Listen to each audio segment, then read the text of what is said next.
When we think of a frontier hero, we might think of someone like Daniel Boone, Davy Crockett, or Kit Carson, roaming the wild wearing a buckskin shirt carrying a long rifle.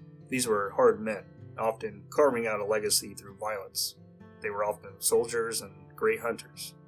One of the people we'll be talking about in this video is a more wholesome and gentle figure compared to the other adventurers we often hear about in the American frontier. He wasn't a soldier, as he was strictly non-violent, and wasn't a hunter since he didn't even eat meat and allegedly loved all living things. He built his legacy with sacks full of apple seeds, some farming tools, and fragments of religious texts from the Swedish Christian mystic Emanuel Swedenborg. It's not exactly dime store novel material. He was more the subject of children's poems and stories. The man's name was John Chapman, but most know him from his folklore persona, Johnny Appleseed. He planted apple nurseries throughout the heart of Ohio and sold them to incoming settlers from around 1806 to mid-1820s. Between that time, the War of 1812 shook the old Northwest, and that is where the story begins. This is certainly not a children's story, as it involves the violence that's all too familiar on the frontier in the early 19th century. Chapman was something of a scout in the later half of 1812. He often roamed around to tend to his orchard, so some settlers decided to pay him for any information on the whereabouts of redcoats and hostile natives. While traveling up north, around Lake Erie, he spotted 9 ships crossing the lake towards the mouth of the Huron River. He rushed southward back into Ohio, shouting at every settler and cabin in his path. "Flee for your lives," he yelled. "The Canadians and Indians are landing at the Huron." The settlers packed up in a panic and rushed to the nearest blockhouse, fearing a full-on invasion. Chapman continued southward towards Mansfield until a writer brought the latest news. Turns out those ships weren't British. They were American ships, sent back to the States after General Hull's surrender at Detroit. Chapman's scouting job may have been a bust, but he sure knew how to spread the word. In the coming weeks, though, the threat would become real. Near Mansfield, Ohio, where Chapman owned some property, there was a community called Greentown. It was made up of a few Lenape clans, and along with some other groups of natives who were displaced after the American Revolution. To the settlers, they were known as the Greentown Delawares. The population was about 150 people, and they farmed, raised livestock, and traded with their white neighbors. It was an uncertain but mostly peaceful coexistence. The local militia and U.S. forces, however, did not trust the Greentown Delaware. Colonel Samuel Kratzer was tasked with moving the local native communities to West Ohio, closer to an Indian agency where they can be watched. The intent was to keep distance between the neutral tribes and the influence of Tecumseh's Confederacy. Colonel Kratzer assigned Captain Douglas and his militia to evacuate Greentown, peacefully if possible. As you could probably imagine, the natives were happy. They asked Peter Kinney, a friendly settler, to reason with the militia on their behalf, which he did. But when Kinney wouldn't budge, Douglas drew his sword and threatened him. Apparently he was ready to strike him down, but didn't want to draw blood in front of the Delaware. Douglas decided to negotiate with another settler, Reverend James Copus, who had been friends with the Greentown community for years.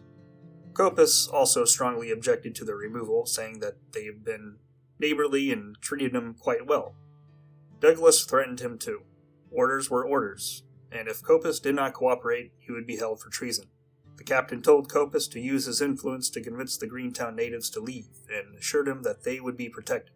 Copus spoke with Thomas Armstrong, who was said to be a mixed native and white chief at Greentown. They had become friends ever since Copus started preaching there about 3 years prior. Copus convinced them that they were being evacuated for their own safety and that it was only temporary. After the council was held, the Greentown Delaware reluctantly agreed to move west with an escort of soldiers in early September 1812.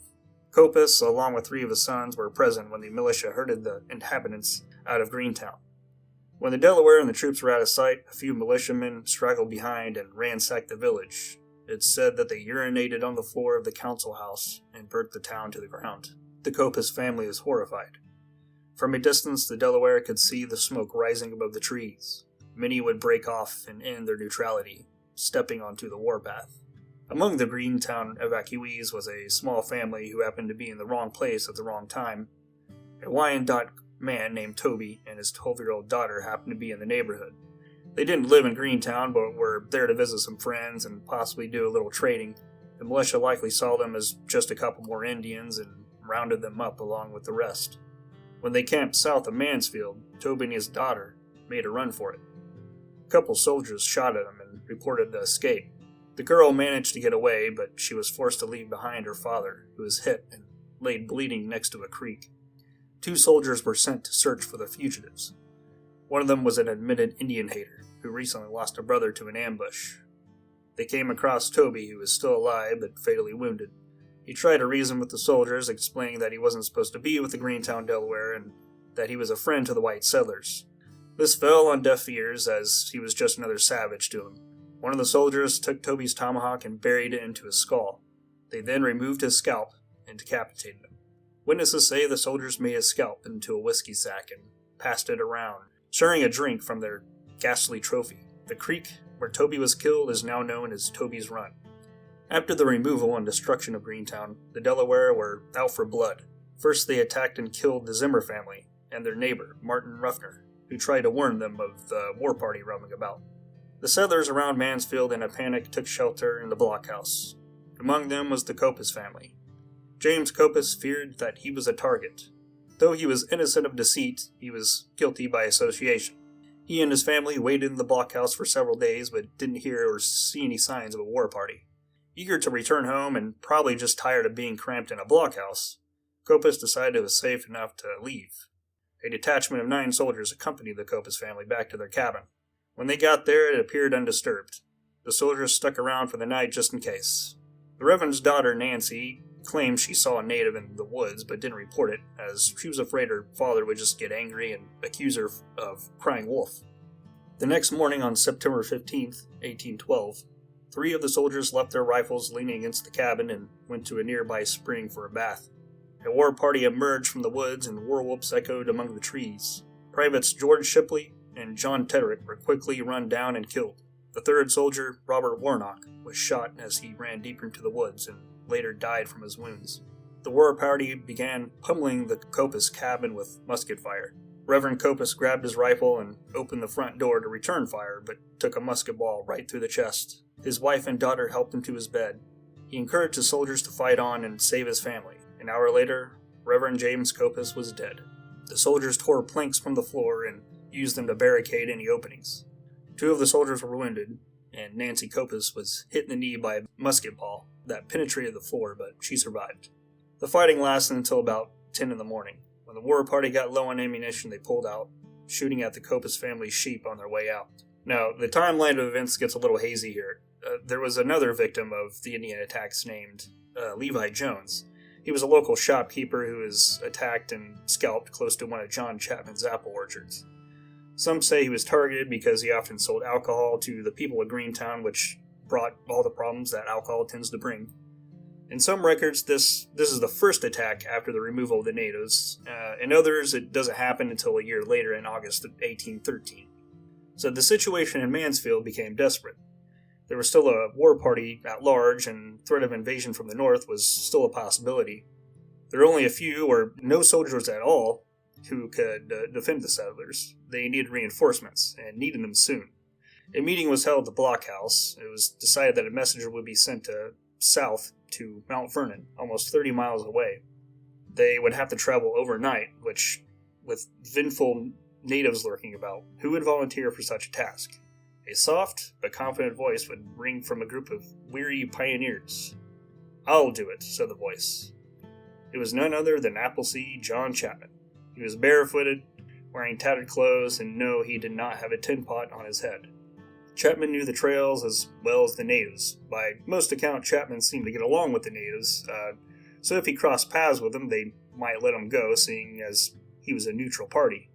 Of course, no Native American accounts of Johnny Appleseed exist, but being friendly with them does fit his character. Either way, Chapman set out for Mount Vernon. Again, there are conflicting accounts of this run. In some versions, he made this run in 1812 in response to the Zimmer and Copus attacks. But the historical marker says August 1813, after Levi Jones was killed, so we'll go with that.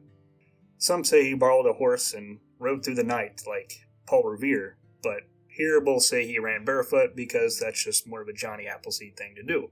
And most accounts say he was barefoot anyway.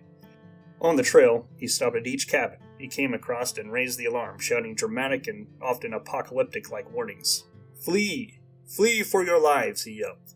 "The Indians are upon you." By the time the settlers opened the door to see what was going on, Chapman had already disappeared in the woods, off to the next cabin. Chapman reached Mount Vernon. His feet bloodied and bruised, but his feet usually looked like that anyway, according to the people who knew him.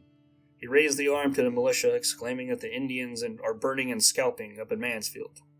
Reinforcements were immediately dispatched. Some say Chapman ran all the way back that same night, with the soldiers trailing behind him. The mission was a success, and the troops arrived the next morning. All attacks in Mansfield ceased. In the summer of 1813, General William Henry Harrison held strong at Fort Meigs, and a few months later, Commodore Oliver Hazard Perry would defeat the British fleet on Lake Erie, securing Ohio for good. The Native American population in the Old Northwest was forced to move even more west of the Mississippi. After the Indian Removal Act of 1830, only the Wyandots remained in Upper Sandusky, Ohio, until 1842 when they moved to Oklahoma. As for John Chapman, he continued to do what he did best, grow apple trees and preach Swedenborgian mysticism. Both his gentleness and bravery fed into the legend of Johnny Appleseed. By 1822, the name John Appleseed began floating around. Eventually, Johnny Appleseed moved west into Indiana near Fort Wayne. He never married or had any children and believed he would find his soulmate in heaven if she didn't appear to him in this life. He owned quite a bit of property, but never flaunted wealth and didn't really seem to care much for money, instead living a frugal and simple life. He died March 18, 1845, near Fort Wayne, Indiana, while staying with a friend. It's believed he caught pneumonia while walking barefoot in the cold. Today, across the Midwest, especially in Ohio and Indiana, Johnny Appleseed is celebrated through various festivals and events. One of them is in the form of a 5K run where participants can get a slight taste of what Chapman might have felt during his run to Mount Vernon, and perhaps enjoy some apple cider afterwards. Thank you for watching. Please like and subscribe for more forgotten American history and folklore. Take care.